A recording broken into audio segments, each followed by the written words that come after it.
Anak itu berteriak dengan putus asa. Ketika petugas pemadam kebakaran mendekat, ia menemukan anak itu terjebak jauh di dalam sebuah sumur tua yang telah ditinggalkan. Kemudian anggota tim menurunkan kamera untuk memeriksa dan menemukan anak itu berada pada kedalaman 13 meter dalam keadaan meringkuk. Ibu anak itu berlari begitu mendengar berita tersebut. Sementara itu, para petugas pemadam membahas rencana penyelamatan, maka mereka segera membawa mesin pengebor sumur dan alat penggali. Mereka berencana mengebor sumur lain dan menggali dari bawah menuju lokasi sumur tua tersebut. Namun, badai mendadak mengganggu kerja para pemadam kebakaran. Selain itu, mesin pengebor bisa menarik sambaran petir. Ketika pemimpin tim mendengar bahwa hanya tersisa 1 meter lagi, ia memutuskan untuk mengirim seseorang menggali secara manual. Maka Eddie menawarkan diri untuk turun dan menyelamatkan anak itu. Awalnya ia tidak menemukan anak itu, tapi kemudian ia melihat ke bawah dan melihatnya. Hujan membuat tubuh Eddie tergelincir dan setengah tubuh anak itu sudah basah kuyup. Eddie segera melaporkan situasi tersebut kepada pemimpin tim, tetapi suara Eddie tidak terdengar jelas. Eddie menggenggam tangan anak itu dan bersiap menariknya naik ketika pemimpin memerintahkan untuk menarik Eddie. Tarikan mendadak membuat Eddie melepaskan tangan anak itu. Jadi ia dengan cepat memotong tali dan kembali turun. Ketika pemimpin tim melihat tali putus, ia sadar ada sesuatu yang tidak beres dan mengirim seseorang untuk memeriksa. Eddie kembali memanjat ke permukaan dan mengangkat anak yang terjebak. Ia membungkus anak itu dengan selimut termal. Ketika anggota tim yang turun untuk memeriksa tiba, ia melihat keduanya selamat dan menghela napas lega. Eddie menyerahkan anak itu kepada anggota tim dan memintanya menyelamatkan anak itu lebih dulu.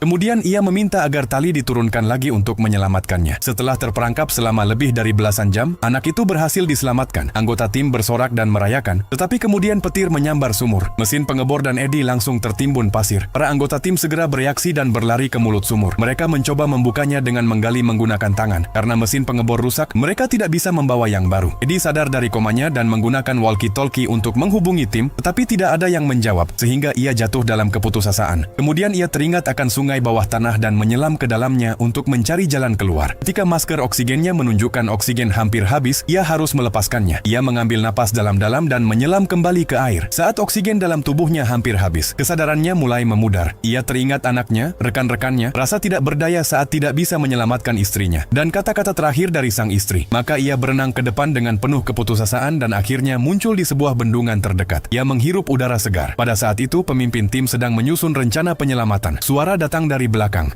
Itu adalah Eddie, yang telah lolos dari bahaya. Ia roboh di tanah dan seorang anggota tim mendekat untuk membantunya.